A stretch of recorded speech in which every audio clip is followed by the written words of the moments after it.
Did we ever figure out the password? It's in the book. No, but I'm gonna tell you a quick story since you brought that up. International Lover, so Prince wrote that, he wanted me to sing it. So we're in the studio and I'm singing it, and you know, he was hard on me, you know, he's like, you know, man, you're not getting it. He's like, I'm going to bed. You know, I'm going to bed, you stay in here, and I stayed in there, and it was a labor of I ain't gonna say love, but it was a labor for me. And I think I did well. And I think he woke up a few hours later and he heard, you know, what I did, and he was like, I don't like it. I don't like it. And the next thing I know, it's on his album. But what I think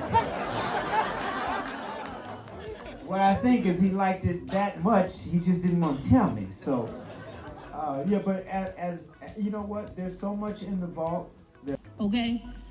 Then he went on to describe Prince's parties. Oh, it was frou-frou. It was frou-frou. It had, you know, Bentleys and butlers there, okay? Everybody walking around with their fingers poked out, drinking tea and crumpets. Prince got bored one time and went downstairs to the Times party. He got so bad in his feelings because nobody recognized him that he got mad and left. And I'm like, Prince, why would you even be mad? You know they down there eating potted donuts. They probably don't even know who the fuck you are, Carson. Not like then. If they saying they fucking sucking, bucking, you know, riding horses, you know, planting trees, whatever it is they doing, they don't have time to know you, Prince. Here we are. News outlet, talk show, you can imagine, was trying to, I'm gonna set it right down here, but trying to get in touch with me and have me speak on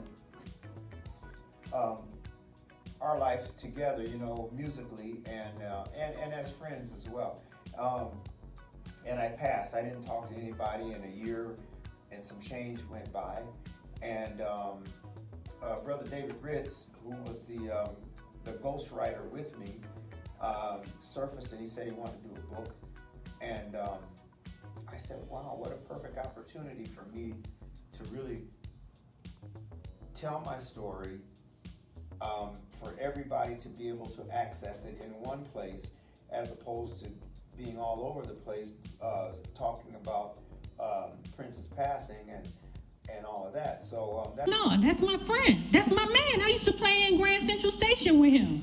Okay, brother, well, you're working here at the Montgomery Ward with me now. He said after he got off work, he went to the record store. Child, if you, how do you explain a record store? Okay, all right. So a record store is a place where you would go to buy music. Like, how can you explain record store to these motherfuckers then? Okay, so,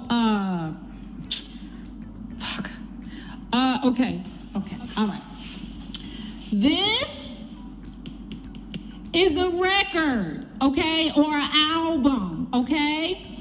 This is what it looks like. This. And you would put it on something called a record player, and it would like spin around, and you would put a needle on it. And you would have to go to what we call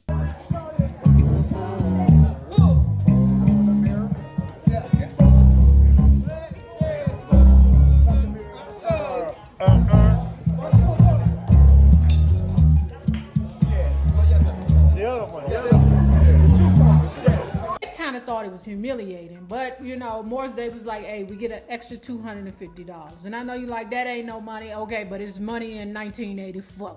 Okay, my no motherfuckers whose rent was $250.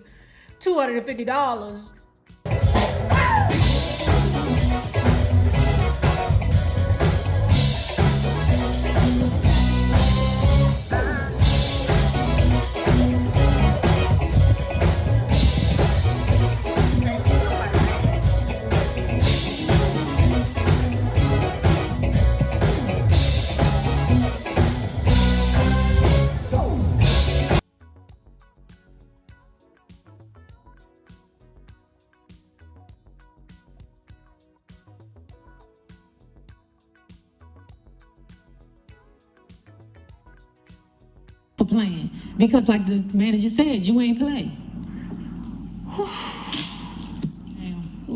You know, he bothered, but Morris got bigger problems, buddy, because he just had a sixth one. His name was Elijah. He was born in July, but it wasn't by Judy.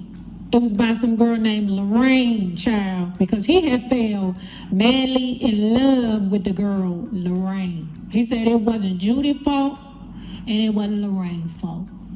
It was all his fault. Of course it is, nigga. Of course. All right, lovers, if you...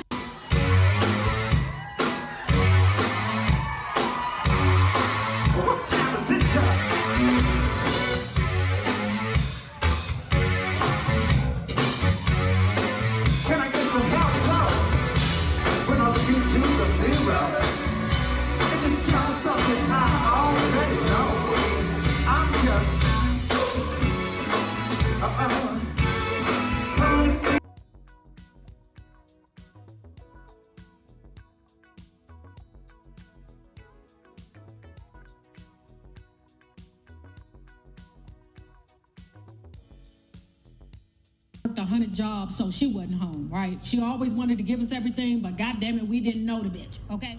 So I'm 13 years old and I'm living on Georgia and Morton, right? Georgia and Morton, Georgia, it turns into 7th Street. So that area is basically like 7th and Morton. So just follow me, okay?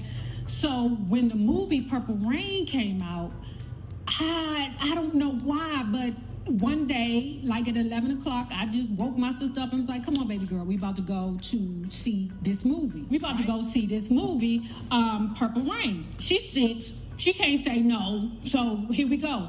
We walked all the way from Georgia and Morton, all the way down there to 18th and Columbia. Do you hear me? 7th Street, all the way down there to 18th. So that is 11 blocks that we walked as a 13-year-old and a 6-year-old. Now this is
pay for the transportation to get his group there, but he had to also pay for the hotel accommodations because he was not going to let his group stay in Cooter's Crib, okay? If y'all know about Cooter's Crib, you pay by the hour, you know, because sometimes you got to get in and get out, you know. I mean, and even be a shower in there. It's like the dude throw his, you know, pick up on the sink, you know, wash it or rinse it off. You know, it can't smell like soap because if it smell like soap, then his wife gonna be like, why your dick smell like soap? But I digress.